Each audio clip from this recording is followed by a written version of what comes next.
This is the Amy Edwards Show, and we're here to make life the best it can be at every age. Let's do this.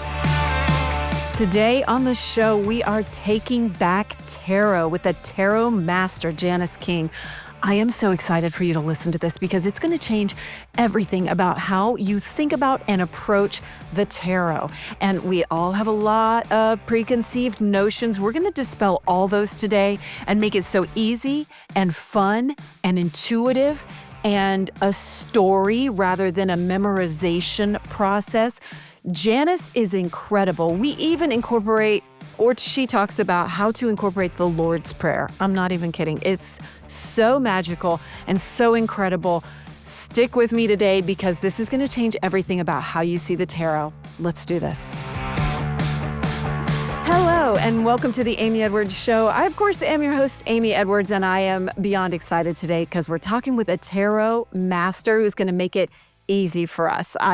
I'm talking to myself in that too. So we're going to get into that and my own journey with it and how we can learn to use tarot for our entire lives a little bit easier. So I am so excited today to welcome Janis King. Janis is a true master of her craft, which is tarot. And she didn't just learn the tarot, she used it as a map to rebuild her life from the ground up. And she teaches it in a way that we can actually use it rather than feel stuck trying to memorize all the cards, which has stuck me in the past.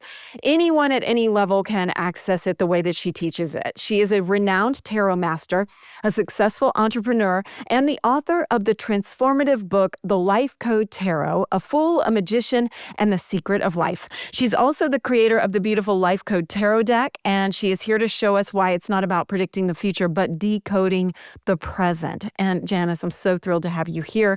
I personally love your approach. I, as I've already said, I feel that way about the tarot, that it can be more of an intuitive guide. And I'm very curious.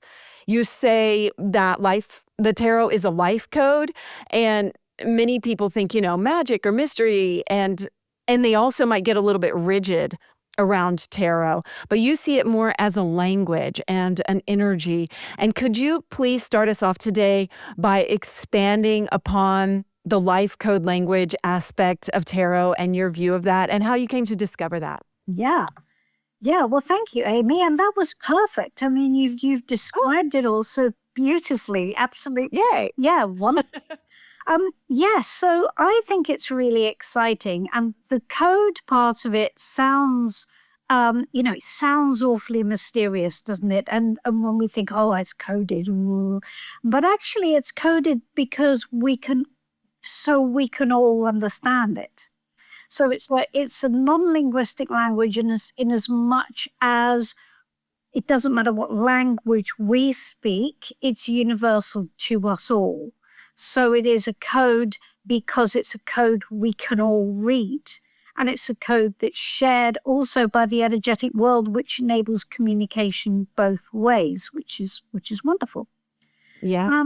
So that's the code bit. And as far as tarot itself is concerned, so tarot is often taught, as you've just said, 78 individual cards. It's our job to remember them. And the trouble is that what that does is it robs tarot of its power. Because its power comes from its connection within itself and our connection to the system.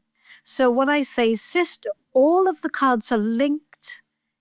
Everything in tarot is linked. It's powered by the 4 suits, which are the 4 earth energies. We are made of those energies.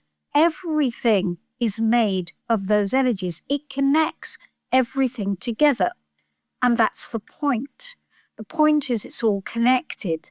So when we treat the cards one at a time, or we try and learn them one at a time, we're not allowing for the connection within the deck. And plus the fact it's really hard work and it's really overwhelming, as you have said. So when we learn the cards in groups and we learn the narrative line or the story that links the cards together, we find out 2 things. We find out that we already know the story because we've already lived it. And we find that when we know the story, we don't have to learn because we already know it. And so when we see, it's like a storybook. So when we see the cards laid out in line and we know the story, now we can just read the story. And it connects to us.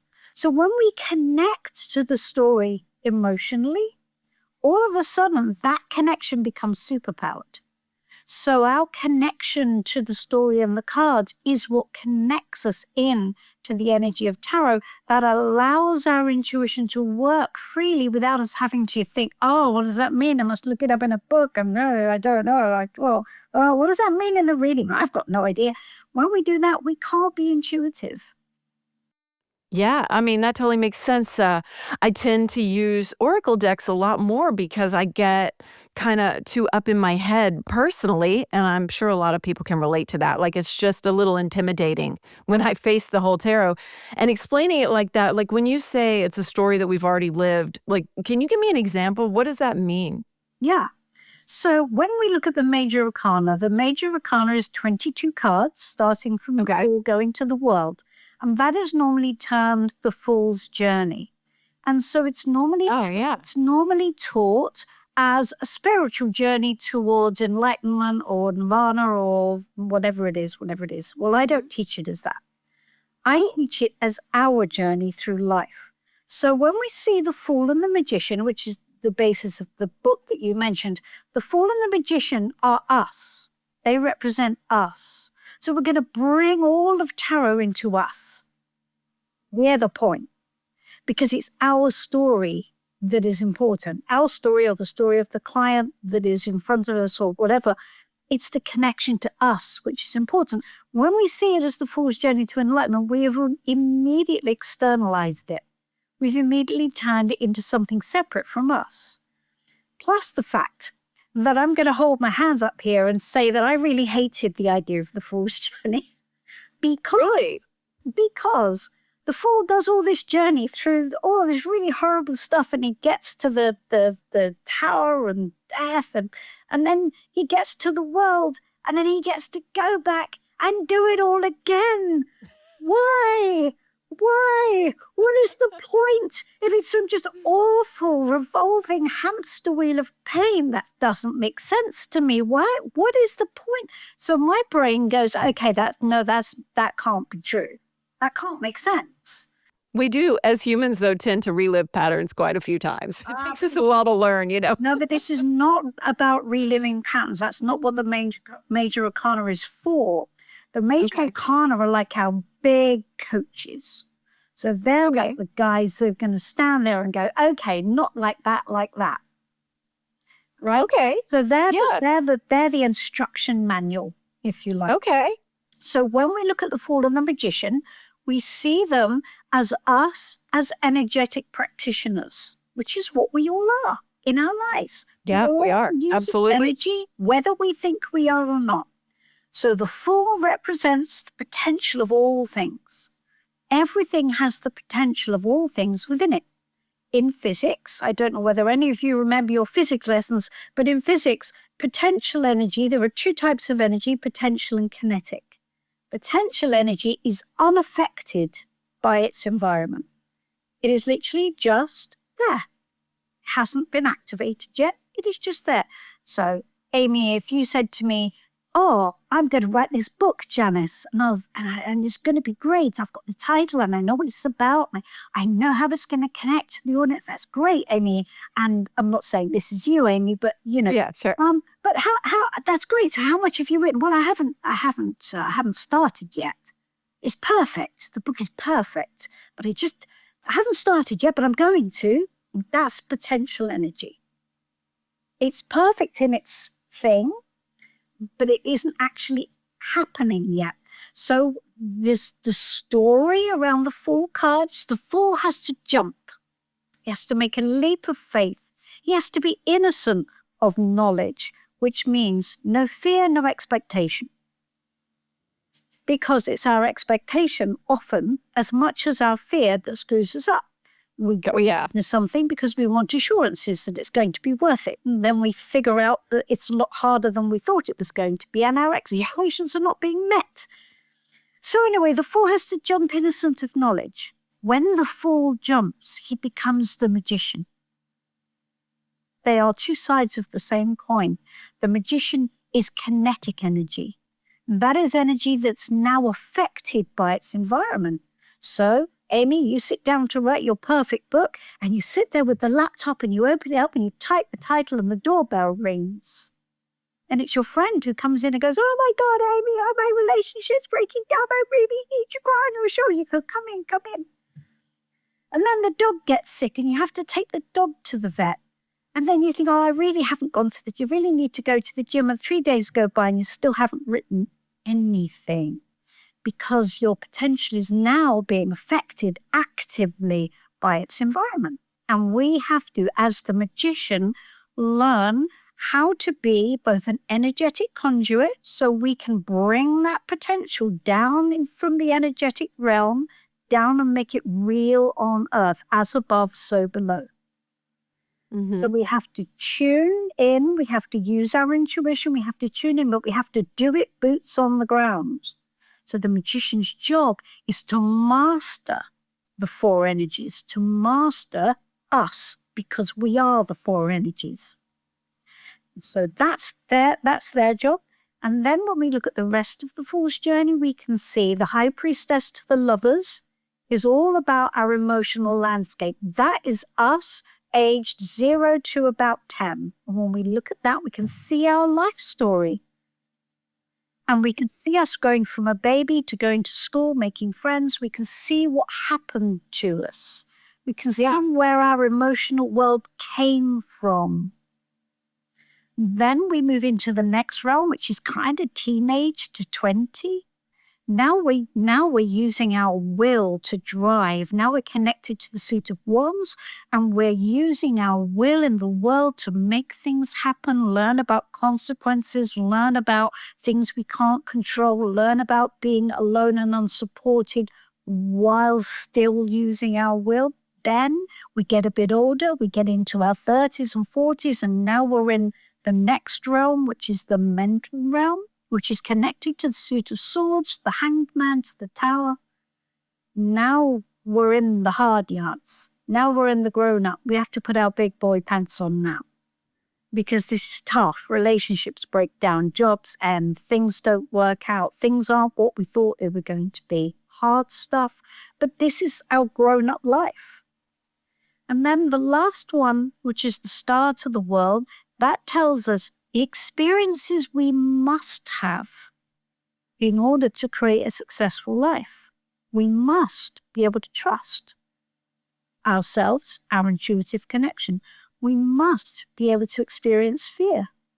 We must be able to experience joy. We must be able to experience our experiences and be able to start again with wisdom. And we must be able to experience success and to be able to build the world that we want to live in. So our major arcana becomes the map. And when we look at our life story through the major arcana, it becomes incredibly profound. And that's how we learn. And I have taught all 22 cards of the major arcana. I've taught them in an hour, and I've gone back to the student, and then I've done a little test and gone, okay, that card, never any problem. We know the major arcana now. We've lived it. We know it's in here. That's so cool. Like, how did you get here? How did you come to this knowledge? My life has hit the deck a few times over my life. I asked for the map, 20 years ago, just before I started tarot. And I got led through a meditation to a specific reader, a very specific reader. And he gave me a reading which told me I was being moved to a new path. And I went, "No, I refuse. I'm not going to. How dare you?" And he said, "Well, you asked. You opened Pandora's box. So that's where we are. And that ship has sailed now." So that was unfortunate. He told me I was going to have a 3-year dark night of the soul while everything got changed around. That happened, and that was tough. Never what you want to hear, but No. always necessary. Well, yeah. So that was when I was led to tarot, and that was me finding my way initially with tarot. And then we had another meltdown when I went to the next level, when this part of it, this upper level sort of appeared. Well, I went to a week's residential course at the Arthur Findlay College in Stansted, which is a bit like Hogwarts for mediums. It's like a big country house college where you go and you spend time, and it's where you do advanced stuff with disembodied forms. And I got... Sounds amazing. That sounds amazing. Oh, it is amazing. It's the most powerful, but it's crazy. And I got sounds so bad. I got entered by a spirit. Some people who have been through the born again Christian thing have said it reminds them of it's being like when you're entered by the Holy Spirit in those things. You can feel it literally breaking your personal boundary. You can feel it entering your body. It's unbelievably weird. I mean, it's like it's like no. I say, very strange. Wow. Yeah, and then but when this happened, what I got filled with was the most incredible love it's almost indescribable. It was being loved from the inside out in a very powerful way. And then I felt it leave, which I was very upset about because I thought, we're fine here. So this was in a class at the college. And when I came back from Arthur Findlay, then everything started to unravel with the tarot. Stuff started happening. So I was at my son is a board game designer, and he also reads tarot because I'm his mum. And we were messing about with tarot on the floor, just laying it around. And I said, well, let's turn it into a game. And we laid it out in a certain way, and all of a sudden something went click, and I just suddenly started seeing patterns that I hadn't seen before. And I got very heated, very sort of vibrating really, really quickly and quite speedy. And then I got home and I was like, I have to link the colors. I have to link the colors. It was like, and that just opened a whole can of worms. And so I thought, well, I have to make a deck because I have to show these connections because you can't see them clearly enough with the traditional tarot deck. They're not really obvious, and I need them to be obvious. So, but this is the weird part. The last section. Oh, this is the weird part. Okay. No, I'm just kidding. No, right. No, I love weird. I hear you. So so when I looked at the patterns, cups and wands, which is the major arcana link to cups and wands was relatively obvious. And I thought, well, I don't really understand how every card works in the between the Fool and the between the Hanged Man and the Tower. You know, I think it should connect with the Suit of Swords, but I can't at first value see how the Hanged Man would work, or Temperance with the Suit of Swords. They work perfectly, by the way.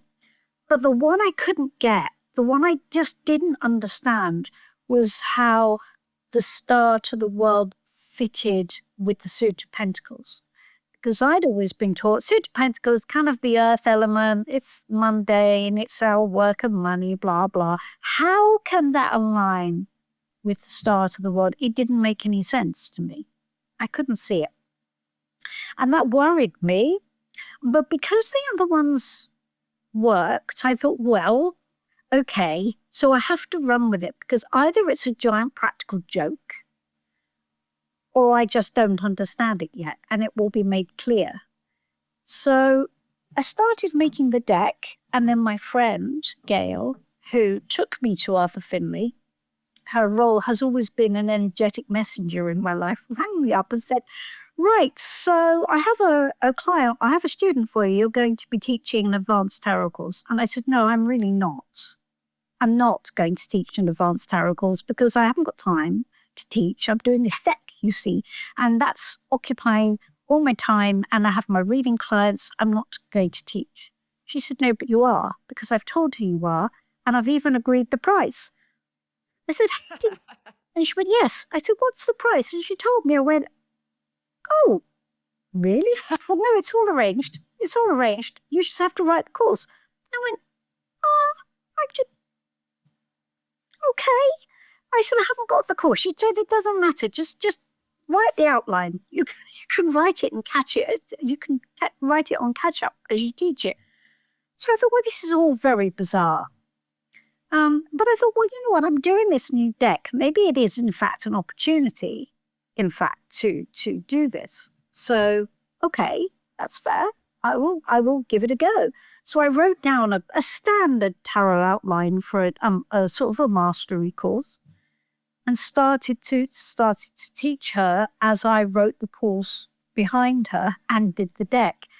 I got to the end part. I literally was getting to the end part where it was blowing my mind, Amy. It was like I more and more started to become apparent, and I was. Well, yeah. I mean, don't they say like teaching something is the best way to learn? Oh, it's fantastic. It was. Yeah. I was blowing my own mind with it. I was like, I can't. Oh, that's so cool. And more and more connections were just coming out, and I was approaching the last section, and I still had no idea how it was going to work. And I thought, well, I've got to teach this, and I don't get it. How on earth? I'm like, I don't want to have to shoehorn it in, because I need it to be real. And I was dreading it. I thought, what am I going to do? So I sat down and I thought, okay, calm, just clear the decks and just look at it. And when I looked at the Suit of Pentacles, and I just suddenly thought, experience. It's experience. It's our life experience. That's what we're creating with all of this. This is what Pentacles is. It was just the word experience, just sort of like, oh my God, it's so obvious. And suddenly those 5 major arcana cards just went ping. Oh, there you are. Oh my God. And it was so beautiful because it was a slightly different energy to the other 3 groups, the other 3 realms. That's so perfect. I was so relieved and overjoyed that it didn't let me down, but I had to teach it to really delve into it in the nth degree. And then having wrote the course, that then led to the book. Yeah, it totally makes sense that it was experience. Like that's a very, I don't know, what's the word? Like in tune, I guess, right? Like you have to do it and then it was the word experience. I mean, that's so super fascinating. What do we think about? So when we think about the Suit of Pentacles, we think about work and money a lot of the time. And so we're used to seeing pentacles. Some decks have pentacles as coins. Yes. Mm-hmm. We've misunderstood it. It's currency. It's not money. It's currency. I like that. Yeah. So our experience is currency. It's what makes our lives rich. We trade it. The more experience we have, the more money we make. Apparently, this is if we have a life poor in experience, it's very difficult for us to build abundance into our lives. It doesn't mean it's all about money, though, because you could be a poet living on a Greek hillside and think you were living the richest life because you're having experience that you want. And that's the point. And that's the world. It's living the life you want. It's not work and money. It's the currency by which we create the experience that we want to build. Big time. I think I just did something on Instagram about our most valuable currency, and I was thinking about all the different currencies, and I think energy is a super valuable currency, right? Absolutely. Well, I think energy is the most valuable currency. That's what I said. Yeah. That's what I said in my reel. I was like, energy is our most valuable currency, and so personally, I love that translation. Like, who wants it to be money? Oh, it's Yuck, awesome. know? Can't be. Like, Again, it doesn't yeah, make any sense. You've got all this other wonderful, amazing stuff that will work right. for me, Evan. No, what? No, that can't work. That is not. That can't lead us to our the future that the ten of and Our also true riches, yeah. like the true riches, let's be real, like true riches are not like a private jet, it's like a wealth of love and experience, right? I mean, right. Yeah. And abundance as well, because look, let's be honest with you, we all have to pay our bills. We want a life that gives Sure. choices. We want a life where we can enjoy ourselves. There's nothing wrong with that at all. No. Stress of having no money is no fun for anyone. And so when we want a life when we're building the life we want to live, we need to know what the mix is. We need to know what's right for us and not think that this one thing is going to be the answer to everything. It's all about an alchemy. So we're turning all of our experiences into an alchemistic experience that creates the gold of our life. Mm, well said. I love that. That's beautiful. Um, I think you said early on, I made a note, you said when we view the tarot as outside of us, it robs it of its power. Mm. And I was hoping you could maybe elaborate on that a little bit too, with everything that we're talking about. Like, I guess you're saying that's the true power of it is an energetic connection to ourselves. Would that be accurate? Yes. And I think what I was referring to was learning the cards one at a time robs it of its power. Oh, yeah. Because it externalizes it. Because when we're learning things like, well, there's that card and there's that card and there's that card, we're not absorbing it. We're not making it us. Not really. Because when we're looking at the run of tarot cards, so if we're looking at, you know, even if we take right in the middle of one of the major arcana runs, so say we take from the Four of Pentacles to the Six of Pentacles or the Seven, we can see a story in that. We can see that. And we can see that if we take a Where Am I card and we get the Four of Pentacles, okay? And this is when we use it as a map. So you are here. If you're going to use a map, you need to know where you are, right? So we can go, okay, where am I? And it'll tell you are here. And we're going to use only the minor arcana. When you see I am here, you can see where you've been. And I swear to God, when you look back at the next two, the previous two cards, you will recognize that as you've just done that. You've just done it. And when you look at the two cards ahead, they're your next two steps. These are going to be either they're going to be challenges or they're going to be whatever they're going to be. This is what you need to be looking at next, because tarot even tells us how to do it. So the Hermit card is right in the middle of the major arcana grid. So when we take the Fool and the Magician out, we have a grid of 20 cards, and the Hermit is right in the middle. And that's because the Hermit's story is that the Hermit finds his way only the next two steps at a time. He can only see his way 2 steps at a time. And tarot tells us it is absolutely pointless trying to plan more than your next 2 steps at a time. That's where you need to put your primary attention. And when you do that, when you're constantly looking over there all the time, your brain is just exploding. So when you do that, when you go, okay, what are my next 2 steps?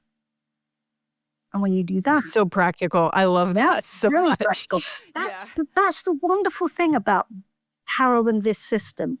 When we ground it, when we bring it down to earth, it makes perfect practical boots on the ground sense. I personally find it very challenging when we go into tarot land.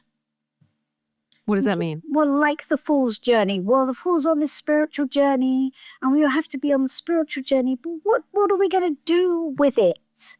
How is it going to change our lives? What action can we take that is of use to us other than feeling a bit hopeless because, well, am I ever going to be good enough to reach the world? And then even when I reach the world, I'm just going to go back and do it all again. But, you know, this whole thing of it isn't real for us. We're not, it's not us in our lives right now. And it's our connection with those stories that run all the way through that when we look at it and we feel it, all of a sudden, we're connected now. Yeah. And that's what gives it its power.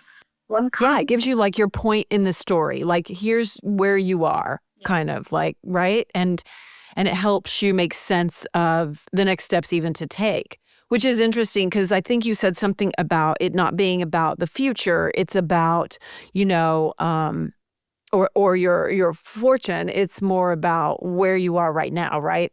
Yeah. And making sense of that. It's really interesting. The thing of fortune telling is really interesting because tarot is pretty good at it, right? It's really, is it? Okay. Yeah, no, it is good at it. Yeah. Well, we can never get fortune tell. Fortune telling, though, in the old school, sort of, you know, I'm going to use the term gypsy, forgive me, I know it. Crystal ball. Yeah. The whole nine. Yeah, the whole trope.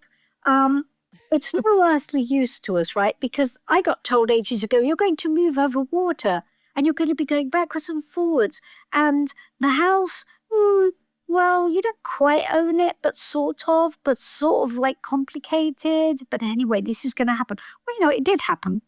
So we moved, my husband and I moved to Wales and bought a big house with my parents. We went back and forth over the Severn Bridge, and the whole thing was a disaster. So, yes, it happened. It was no use to me. The reading did not help my life one single little bit. Oh, yeah. That reminds me. I had it done once, and it was accurate in some strange ways, but I hated it.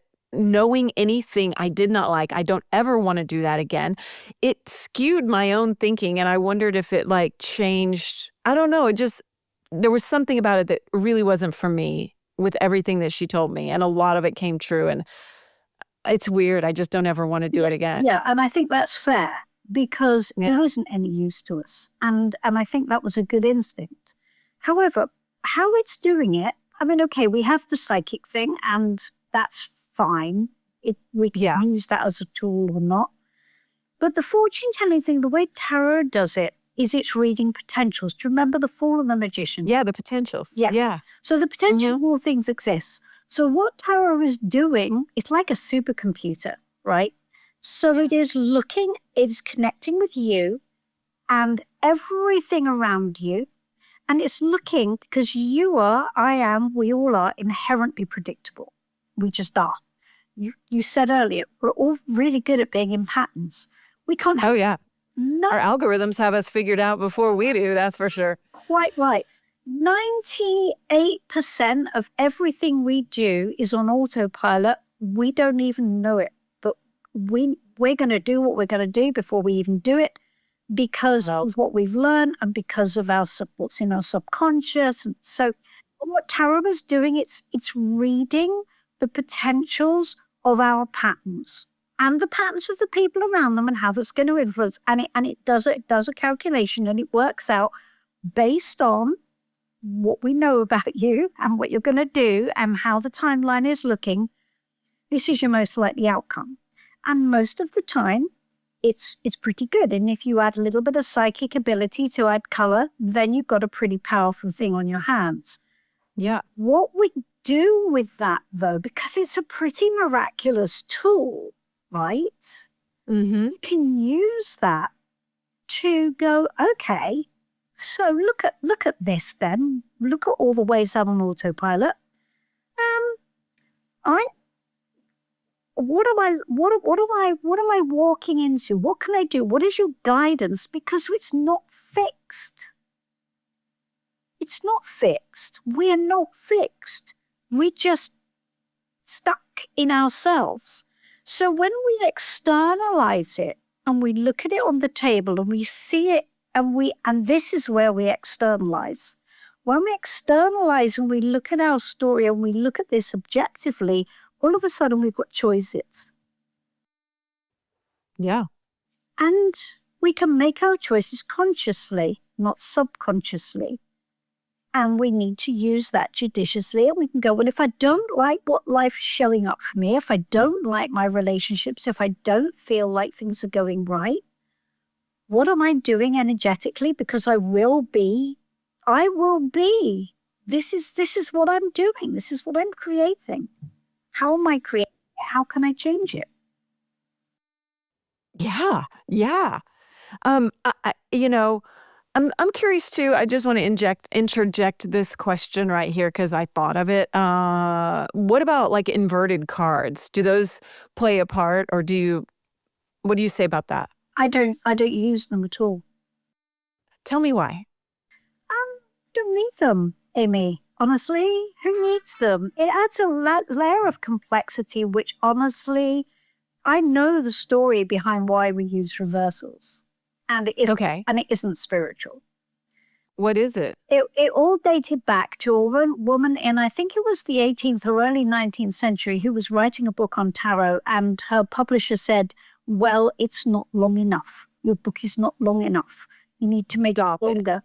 And so she made it longer by talking about using the cards the other way up. She purely invented it. It was not Just made it up. Yeah. Just made it up. And of course, That's so funny. That's amazing, actually, because I don't like it. And my child was doing a reading for me the other day with me, and one was inverted. And I was like, that doesn't make sense to me. And she was like, you can't just make it how you want. It's inverted. And I was like, well, yeah, I can.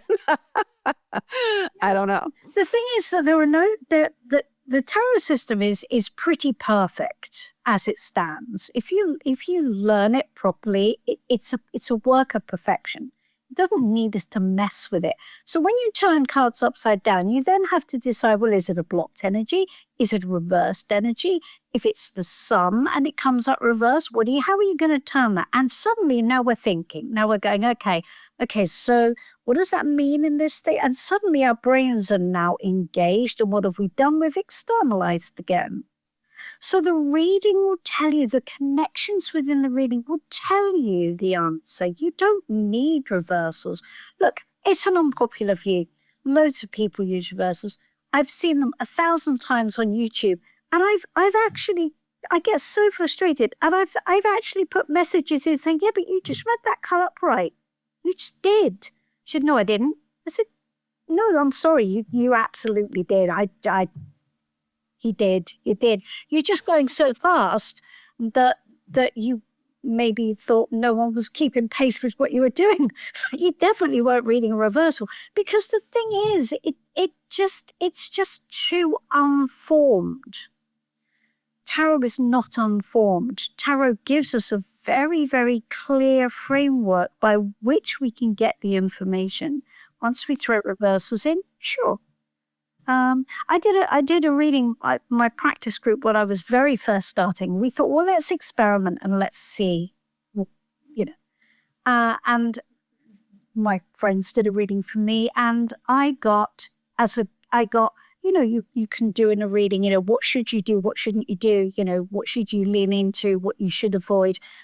What you shouldn't do is death reversed. So what it actually meant was you shouldn't not do an ending. You shouldn't allow death be death. But oh my God, how clunky. I can't even. For goodness No, it's sake, super clunky. It's just ridiculously clunky. We don't need it. The reading would have just told me what I needed to know without me even having to think, but you have to go, oh, yeah. What does that mean? What does that mean? What is that? Okay. What does that mean? Well, as soon as you start doing that, you're in the weeds, aren't you? Yeah. I get confused really easily. I think that's why I like your approach so much too. It's practical, and it's just so much less confusing because my brain just can get really overwhelmed with it. And so I like this, and I like tuning into our own energy. And I had noticed already when I was doing that reading with my child not too long ago, I hadn't really looked at a deck in a while, and I felt more energetically connected with it. I felt more like intuitive, I think might be the word. And where does it fall with intuition, like for you versus, really understanding the story? Like, I feel like sometimes I can look at a card and understand it just by even the picture that's on it. And I know that you've taken a lot of care in how you put together your deck, so probably speaks more to your intuition, right? Yeah, that's the point. And That's yeah, and what I, I mean, there are 1,001 tarot decks out there. Millions of. oh yeah. And I Yeah. think a lot of the time, it's like the photocopy effect. People have just got three of pentacles, so we need to have three round things on the card, and that'll be okay. But of course, it isn't, because what we need to do is understand the card in order to know what the card is saying, so we can then communicate that pictorially. With regard to intuition, intuition, I always, I always sort of refer to as a thought that doesn't belong. So it's a thought that just happens separately to everything else that's going on in our heads. So it just happens without us looking. It's like, what if we look at it, it's a bit like, once you look at it, it's like aura. If you try and see an aura, if you try and look at an aura, it'll disappear. If you just sort of allow it to be there and you just let it just hang, then it becomes clearer and brighter. Intuition is, it happens when we're not trying. It happens when we're not working at it. But the trouble is, here's the problem, and a lot of teachers teach this way. If you don't know what the card is, just intuit it. Just intuit what it means to you. You see, the trouble is that doesn't work. Because if you're not connected into the card, your brain is just going to look at the card and go, okay, what do I know? And what can I make fit in my life as I know it? Intuition is thought that doesn't belong. So when we tune into the energy of the card properly, because we've connected to it emotionally, and we're in that, our intuition has space to come in and say a thing, because it's not static. It's the static that blocks the signal. So it's important that we are calm and familiar and connected with the baseline meaning, the baseline position of the card, the story within the card. Mm-hmm. Then it's almost like we're not looking, we're not trying, we're just looking at it and we go, huh, oh, oh yeah. And it's just that moment, oh, I get it. And it's just very quiet and very simple and very sweet. And you don't have to work, but you do. It's like trying to be a jazz musician when you don't know, you've got to know your chord theory. When you know your chord theory, then you can improvise. But it's like, if you try and improvise before you've done the groundwork, it's going to sound really janky. Truth. It really is. What do you tell people when they're afraid of certain cards? Like you mentioned Death card or the Tower, something that might feel scary. Yeah, it's only scary because you haven't got connected to it. And so no tarot card is scary, because every tarot card has a story in which it wants to lead us to something better. Mm-hmm. What we don't do is we don't ignore the difficulty, because we all do go through difficulty. But the card, if we allow it to, if we connect into it and we understand its gift, will tell us why this particular challenging situation is necessary and what will be on the other side of it for us if we can allow the process to take place. So when we get comfortable, again, we need to know the story of the card, because the story of the card is all. The story of the card is all. What Yeah. meaning? I mean, it really does. It's not as if the card is existing in a vacuum, like this is it. It's really the way you say it is so holistic and energetic and connected, which is basically a metaphor for life, isn't it? I mean, the way we're all connected and everything is connected. That's tarot. And that's tarot. That's tarot. I love that. If you look at the death card, all right, what follows the death card is temperance. So when you look at the story that runs through that challenging mental realm, which is the Suit of Swords, when you look at that, you can say, okay, the Hanged Man tells us, sacrifice your story, sacrifice what you're saying in your head, sacrifice it, just be, just allow it to be, just stop now. Patience, because with patience will come new perspective. Allow death, allow the ending, allow it. When you come through death, you come into temperance, which is a new balance. It's not black and white, but there will be a new mix. There will. As we come into the devil, you will be tempted to shortcut it. You will be tempted to go back. You will be tempted to try and force it or to find a way to feel better. Don't, the Hanged Man, don't try and feel better. Allow it, sit with it. It's okay, you're safe. When you get to the tower tells you what you're going to see now is the way to a whole new section of life. What was before had to go. Let it fall. Let it fall. It feels shocking. You're safe. The next card is the Star. You're safe. You can recover. You can rebuild. All is well. Move through your fear in the Moon. It's just an illusion. Then you get to joy. Then you get to Judgment, which in my deck is Wisdom. And then you make a whole new world. You're not just going to go back and do the same suffering time and time again, because you're going to do it properly this time, because you know, because you have wisdom. It is through wisdom you make a whole new world. Why'd you change Judgment to Wisdom? Because on the traditional deck, it looks like judging. It looks like Judgment Day. Now, there is an element, I understand why she did that, and I get it, and it's perfectly valid, because it is like being born again, but it's not judgment, it's good judgment is what it is. We are judging our experiences, and then we are making a new plan, and we are being born again, so we're reassessing our lives, so we're experiencing. It's like we can look back and we can go, oh, I see what happened.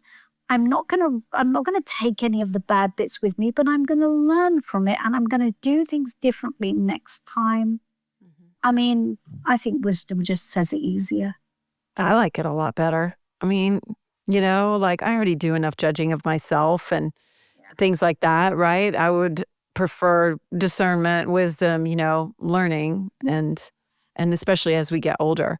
Yeah. And speaking of as we get older, if somebody is restarting in midlife, how would you recommend that they use the tarot? Well, I would recommend that they approach it through the life code method, because it's so beautiful and powerful, and it just allows you to reset yourself to be more in alignment with who you actually want to be. Yeah. And it connects you back into yourself as well as your intuition. So it's like an energetic reset. And it just allows you to connect with that in a way that it's incredibly gentle, but very profound. And I've seen my own students, change. One of my students recently was saying how much she changed, and you almost don't notice it, but it does its work, a bit like water over stone. It just softens everything and just reshapes until you come to a point where you go, I like this better. I mean, that's because, like, a lot of times when we are changing in later life, it's because something isn't aligned with our true soul, right? It's sort of like getting down to who we really are rather than turning into something we're not. Yeah. It's it's feeling better and way more aligned. And do you have a certain spread that you always go to, or is that part of the life code? I apologize. I wish we'd done this interview and I had the deck and I don't have it. So Yeah, that's I'm definitely going to order one. I have one here. Yeah. Yeah. I mean, is there a deck? So just so people can see it. Ooh, it already sounds good. I like the sound of it. Ooh, it's gorgeous. Very lovely. Look, isn't that lovely? So it's very Oh my, lots of lovely colors. they look Now, like and thick. some of the cards are very hard hitting, but that's okay. And we're not made of glass, you know. We're not. Grown-ups. Exactly. We can We're feel. not. We Yeah, feel. we can. Yeah, so is there a set spread?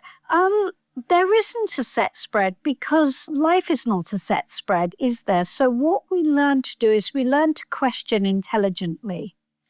And I think that's the most important part of this. Ask good questions, get good answers, garbage in, garbage out. So if we do a spread that says, why does that person at work not like me? That's not an intelligent question. You're coming to the question with an assumption, which you should never do. Right. You can say, what do I need to know about my relationship with this person? Why does it feel uncomfortable? What power do I have to improve this connection? What is blocking her connection or his connection to me? We can ask questions in an intelligent way. What we don't want to do is ask closed questions, which immediately have an assumption in place, because that's just us doing our thing. Mm-hmm. So no, not a fixed spread. I teach my students to break down questions into parts so that we can get a holistic, rounded answer. Yeah. No, it's so smart. Yes. I mean, and we don't want to project something onto it. So, so once they ask a question, then are they doing 3 cards, or is it just kind of, do you have a special method? Depending on what the question needs. Yeah. I mean, if I'm reading for a client, and that client doesn't want to tell me anything at all about anything, they just go, okay, oh, tarot reader, just do the party trick and what have you got to tell me? I will sometimes start with a Celtic Cross. It's old school, but I quite like it because what it does is it gives me it won't predict anything. It's not the whole reading for sure, but it gives me the ground zero on which the client is standing. So I can tell what their central issue is. I can tell what's blocking it. I can tell what's powering them. I can tell the energy in which they're standing. I can tell how they are, what's around them, where they've come from, where they're heading next slightly. And what that does is it gives me a place to start.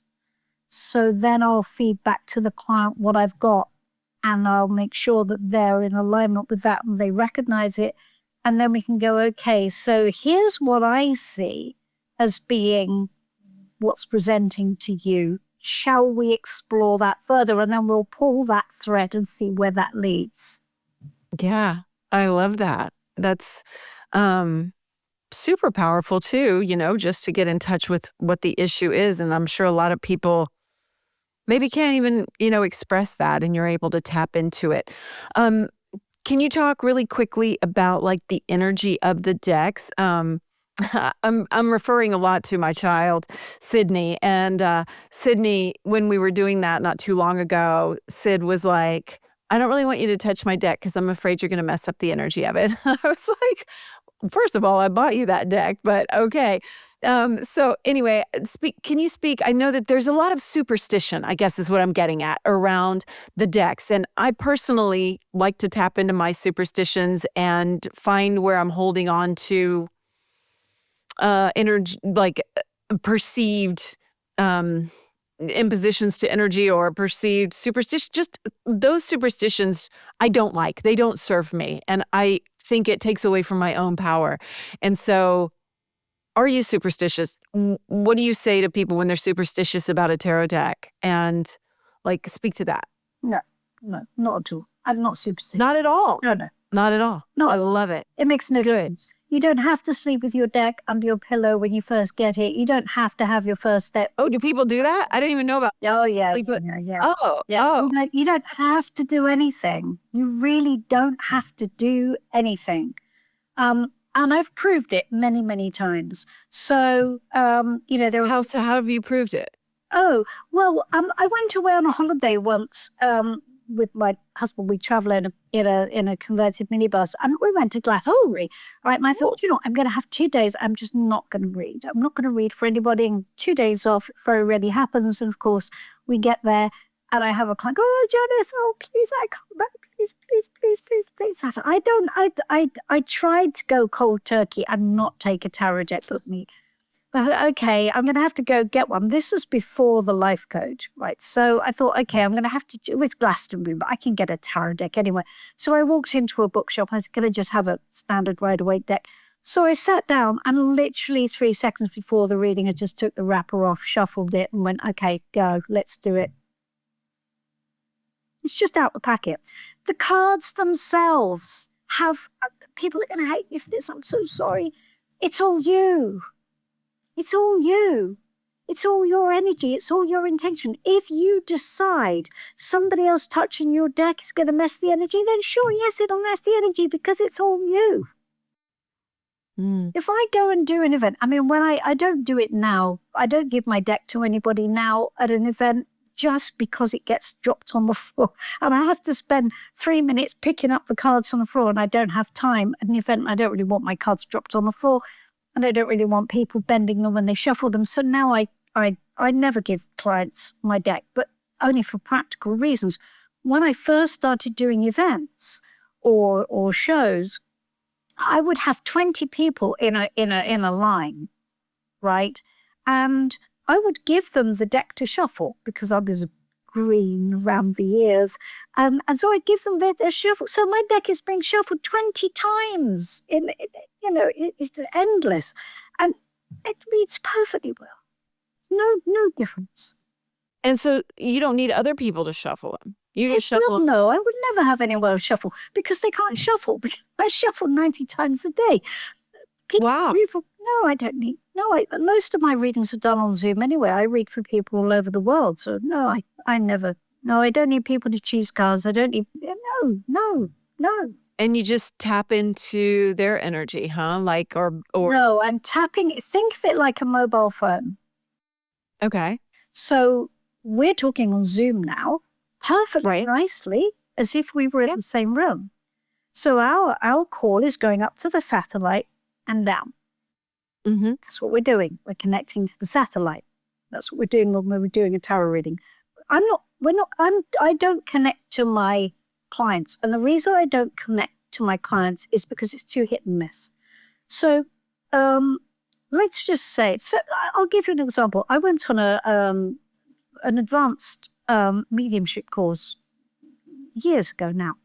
And we had to go around the room, and we paired off with people, and we kept moving, how you all move around and you go to the next person. And I met a couple of people, and we had an amazing reading, absolutely amazing. And I told her all about the inside of her, this is no tarot. I told her all about the inside of her house and how she had records and how she had orange cushions and and she had a glass top table, and she liked to listen to the sound of the trees because it reminded her of music. We did this whole amazing thing. And then I went to the next girl, and I got cricket. She's blocked. She and I, nah. We just did not gel. And I looked at her, and what I got was just a whole brick wall. Now, that doesn't mean that it was anything wrong with her, but our energies just didn't, I could not break through her energy. I can't do that. If I'm reading professionally for people, I can't be doing that. I can't, if somebody's in a lot of distress or is scared or for some reason has a big old wall up that they're going, oh, you're not going in there, you're not looking at that. I can't work like that. It's too hit and miss. A mediumship cannot guarantee that they're going to connect with whoever. They can't guarantee it. Nobody can. Sometimes you can. Hopefully you can. Hopefully, it's an open communication. But tarot, fail safe. fail-safe. So you sort of tap into the infinite, essentially. Yeah, I'm connecting to their energetic self, not them. The physicality, their physicality is just a package. We all exist energetically in the void. We're all there. We don't need bodies, really. Yeah. So all the information is there. I don't need to connect to somebody in physical terms, and neither should I, because as I said, it's too fraught with stuff, right? Quirkiness and stuff. Yeah. Have you listened to that podcast, The Telepathy Tapes? I haven't heard of that. Oh, it was like the #1 podcast a couple years ago in the world. Wow. But it's fascinating. It's about nonverbal autistic people. It's who they're really focused on at the beginning of the now they're in season 2 and it's gotten bigger. But they all meet at a place like in the ether essentially and communicate with each other without words. And it's kind of like what you're talking about, right? It's this way that we can all communicate through our energy, and I think you'd really like it. It's Yeah, I'll super check it out. fascinating. Yeah. Wow. But that's just what it reminded me of, and I think that's such a just a I'm hesitant to use the word better, but it's just a profound way to look at it, right? And a deeper way to look at it, that we're all energetically connected, which there's no denying it, right? We have an energetic field that extends well beyond our bodies. And so it's really changing my perspective, and it just feels better, like your take, your truth. Yes. I don't even want to say your truth, really. It just seems like a more truthful truth. Well, I don't know my truth. It is just Be I true. think it's a way of seeing it which is quite enabling, I think. And In a when good we- way. Yeah. So we look at tarot as a bridge to that. So yes, of course we have the ability to tune in, we have the ability to work psychically, of course we have. But in a way, tarot, and this was an interesting thing. So the guide that I was working with when I was creating the deck, I was talking, I wasn't talking, but I was, connecting. And the idea with this, if we just come back to the idea of the code, the fact that it's able to be read by everyone, not just the special few, not just people who are psychic, not just mediums, not just the gifted ones. Everybody.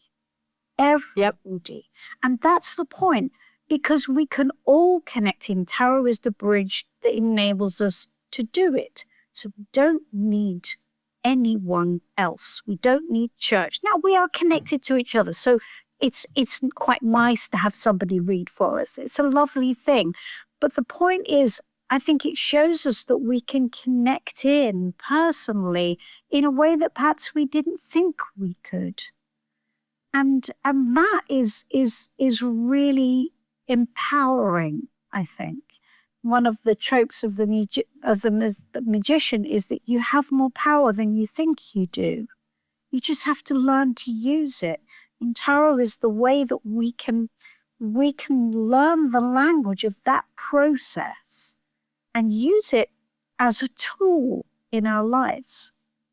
Mm-hmm. That's exactly how I view God, spirituality, like everything that you just said. I mean, that we all have this power. I remember when I'm a Reiki master, but I just remember thinking, oh, all this is a really beautiful divine connection, and anyone can do this. I mean, it's just, a matter of opening yourself up to it, I think. And I guess it just kind of surprised me, but it didn't, because that's how I view our connection to God. Like, absolutely anyone can do it. And we all, I mean, that's what I talk about on this show all the time. We have so much more power than we are willing to open up to, or give ourselves credit for, or whatever, or acknowledge. Yeah. Yeah. Quite right. Absolutely. Yeah. Mm-hmm. Yeah.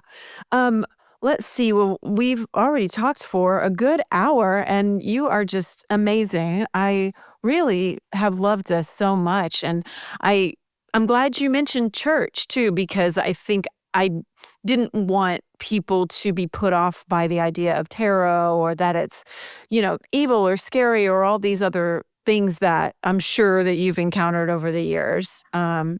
Because it is just a tool for, this beautiful divinity that we're all connected to. Yeah. I'll just share something about church, which I think is interesting. So I had a friend for 20 years who, when her husband died, um, started to go to her local church. And that was fine, and they're lovely, and the vicar was lovely, and they're all very inclusive. But when I started to, or when she found out that I was connected to tarot, she became quite uncomfortable with that, and wanted me to go on the Alpha course so that I could then leave tarot behind and embrace Christianity. And I said to her, well, I just can't do that because of the idea of sin, because tarot tarot doesn't acknowledge sin. And she said, well, that's ridiculous because it's God's law. And I said, no, it's not God's law, it's human law. And that's quite right. Right and wrong, what's acceptable and what isn't, but it is our decision. Other places in the world have different ideas about what's right and wrong. God doesn't. God is the potential of all things. That's what tarot tells us, and it's true. So I said, well, I tell you what, let's have an experiment. You go to church, and I'll sit here Sunday, and I'll do a reading, and I'll talk to God with my reading. And then we'll compare notes. So she said, okay. I have chills. Oh my gosh, I love this so much. Okay. Yeah. Bit of a slap down here. So she church, and we connected, and I said, okay, so you went to church? She said, yes. I said, okay, that's great. So so what did God say? And she said, well, we sung hymns and we prayed. I said, well, no, that's fine. What did God say? She said, what do you mean, what did God say? I said, well, what did God say to you at church? She said, well, I just allow. I said, no, this is not me mocking you. Please don't think that. I'm not. But the thing is that I had a whole conversation with God, and I'd just like to tell you, I'd just like to share with you what came out of that reading. Now, Amy, I should have written it down because it was many years ago and I don't have it anymore. But she heard what came out of the reading, and she said, that was genuinely beautiful. Wow.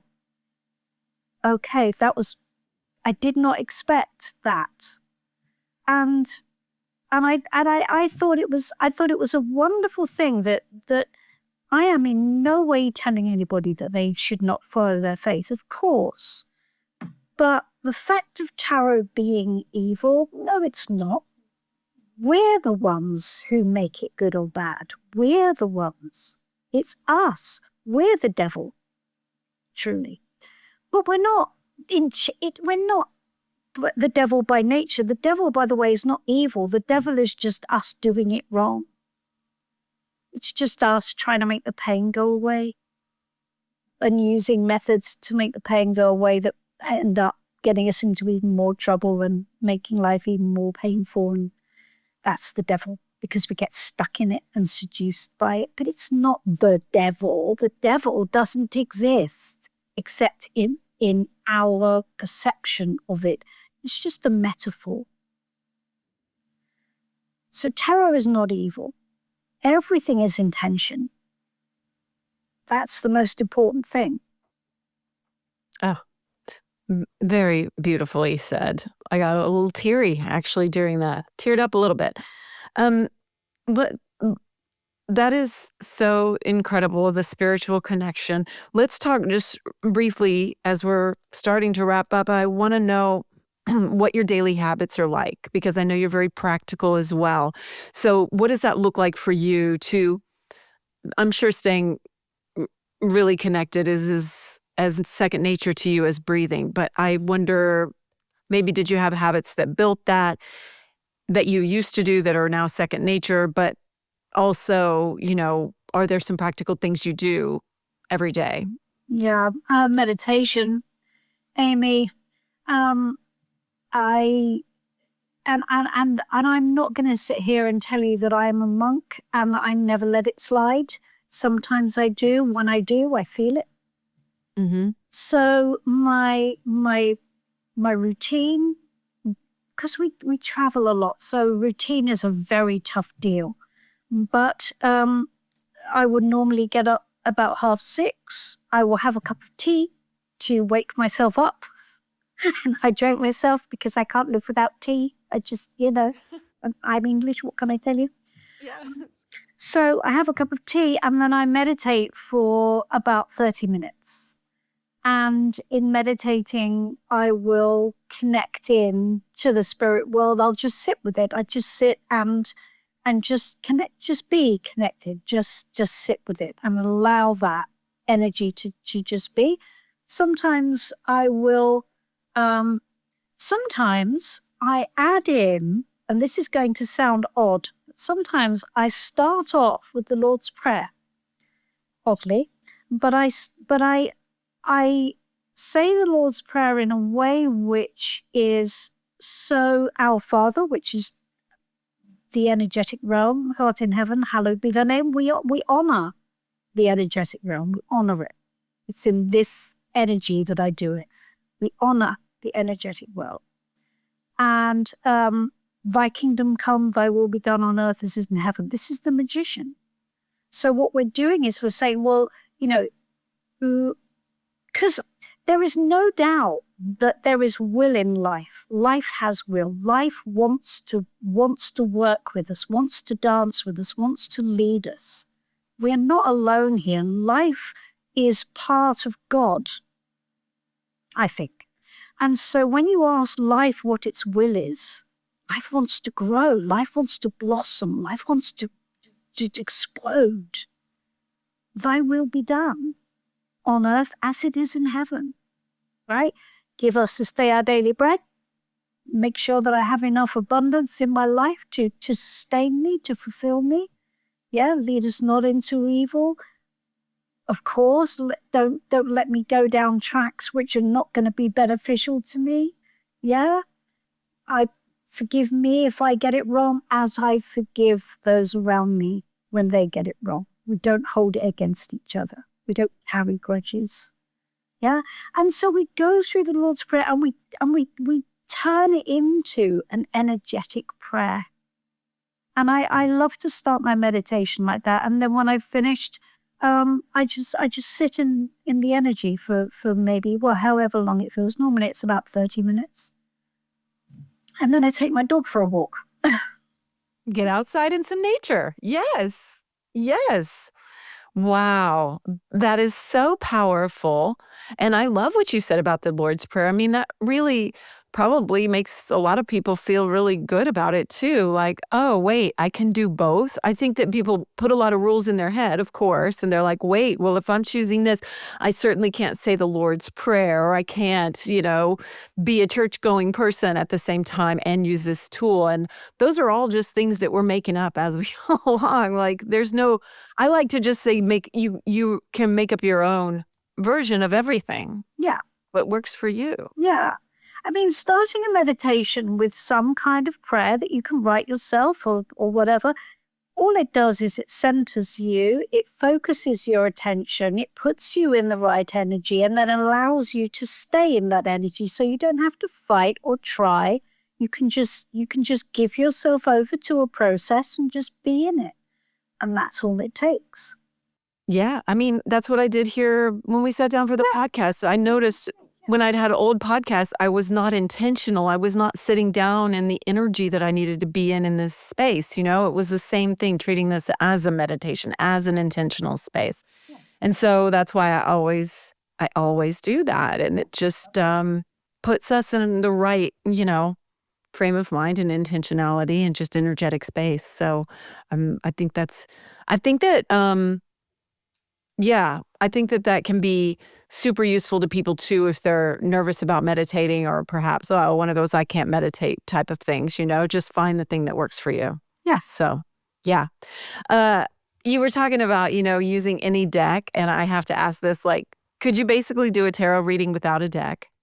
Could you?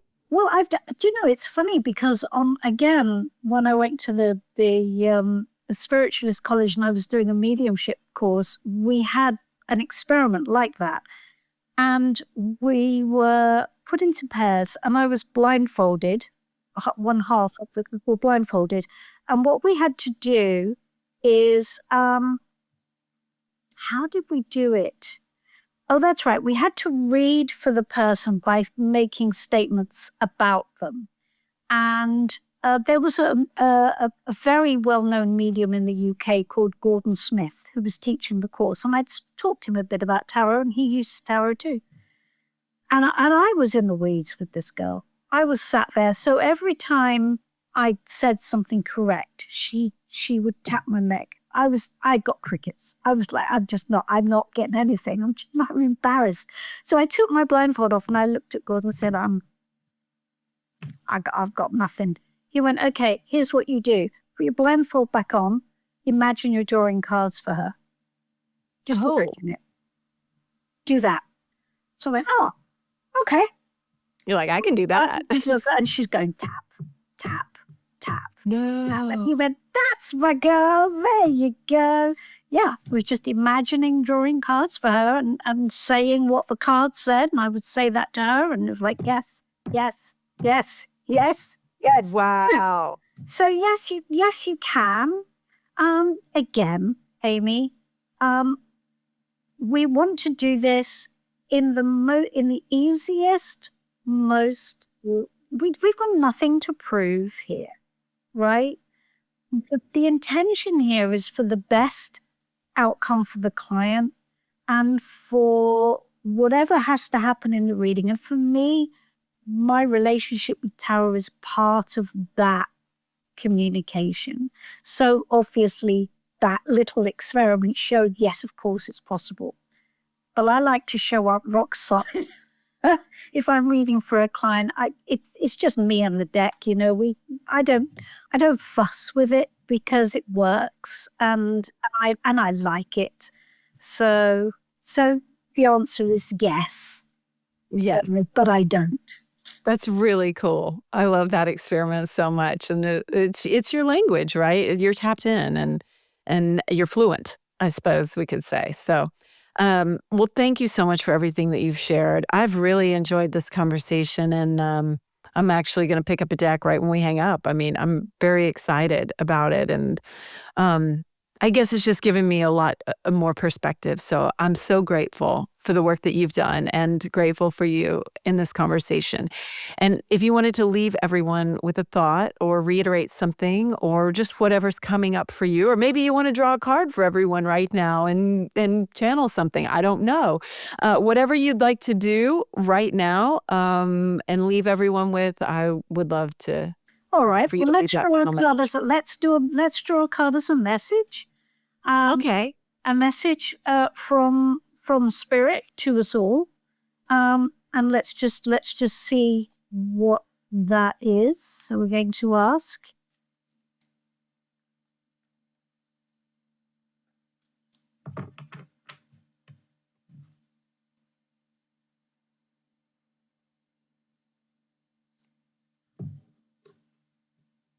Oh, that's interesting. So we've got the Two of Swords. Now, the Two of Swords is where what it's talking to us about is about where we find ourselves stuck. And so it's asking you to look at areas in your life where you're not making decisions because you feel that you're not quite, it's like, I don't feel it. I feel maybe it's a lose-lose, maybe. So we're sat on the horns of a dilemma, and it's saying that, see, we see a little skeleton here playing chess, except he's a skeleton because he hasn't made the next move. So the message is, make a move, life will make a move back. You have to make a move. If you just sit there in stalemate, life can't respond. It's the point. Remember I said it's a dance. Life is alive. Life is conscious. Life is God. So when we make a move, life makes a move back. When we don't make a move, there's no life. There's no life. Life can't help us. Life wants to help us. But if we sit there just inert, not moving because we're too scared or because we don't feel it or because whatever, just make a move. Just do something. Don't be scared. Allow life. Dance with life. And it'll surprise you. I love that interpretation. I mean, looking at that card, you might not have get that just by yourself, but when you explain it like that, it's really powerful. And we do talk a lot about that on this show, about taking action before you're ready and really actualizing your own power and, feeling, do it before you feel it kind of a thing. Yeah, that's quite right. That's exactly what this is about. So yeah, so that's really sweet. And again, it's about learning the story within the card. Yeah. Because when we learn the story, not the card meaning, the story within the card that connects into something that we feel, that's the most important part. It is. Is that your final thought that you want to leave everyone with, or is there anything else? Yes, I think, yes. So if you're going to work with tarot, if you're curious about working with tarot, please don't do the thing of, I'm just going to try and memorize the cards. What's most important is learning the system, learning how the cards flow together. And that's the easier way of learning. The trouble is we're all so used to learning the other way that we just go, well, that's just the way it is then. This is the quicker way. It's the more fun way. And it's the more intuitive way. And when we do this, we can learn tarot. Well, you'd be amazed how quickly you can learn it. Amazed. And tell everyone how they could possibly learn this with you and connect further with you. And of course, it'll all be in the show notes as well. Yes. So Janis King, Janis as in Joplin, Janis, janisking.uk, because that's where I am, janisking.uk. And Amy, I'm also going to give you a link to a little ebook, which is a sort of introduction to tarot from my perspective as well. So I'm going to give you the link to that, and then your folks can download that if they wish to. Perfect. And I'll put the link to order your deck as well, because I want it for sure. So so powerful. Janis, thank you so much. This was just magical, and I am so inspired. So thank you so much for everything. Oh, it's been such a pleasure. It's been so lovely to meet you. Very much enjoyed the chat. Me too. Thank you so much. And I wish you so much joy and bliss and success, continued success. So thank you so much. Thank you, Amy. Lovely to meet you. Y'all, I have a tarot deck sitting behind me that I was thinking about the entire episode. And I have this one called the Inversion Tarot. And I was like, I've always been resistant to it. It was like a gift somewhere along the way. And I've been resistant to it because I was like, oh, inversions and all that. It seems negative. And I'm like, it doesn't have to be negative.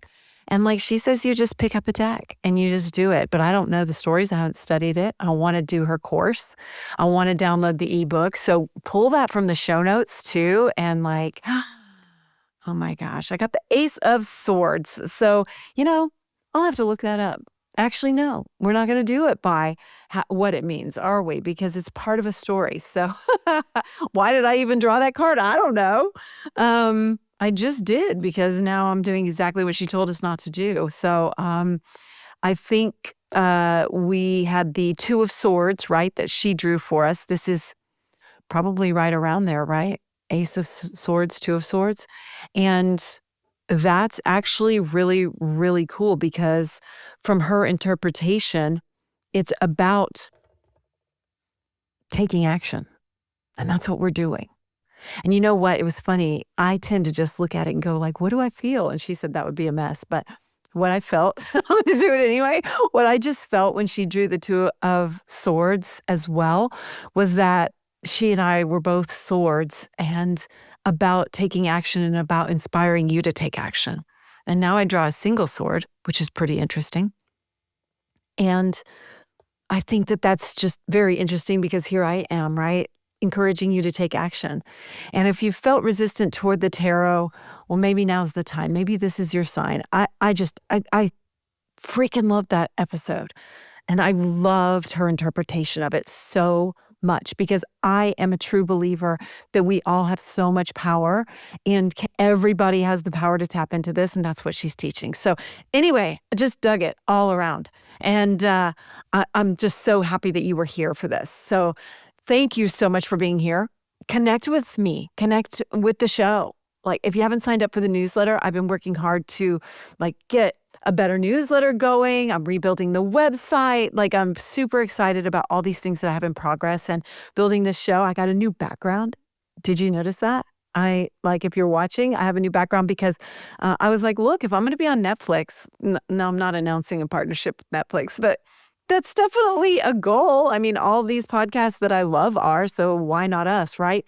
So I was like, well, I guess we've got to take action and show up that way. So as she was saying that too, I was like, ooh, that's what I'm doing. I'm taking action. It's a fucking mess around me right now because I was putting all this up behind me so I could have a better remote spot to come at you live and in color from. And so that's part of it, right? That's the taking action. And you can too. We take action. We are action takers, right?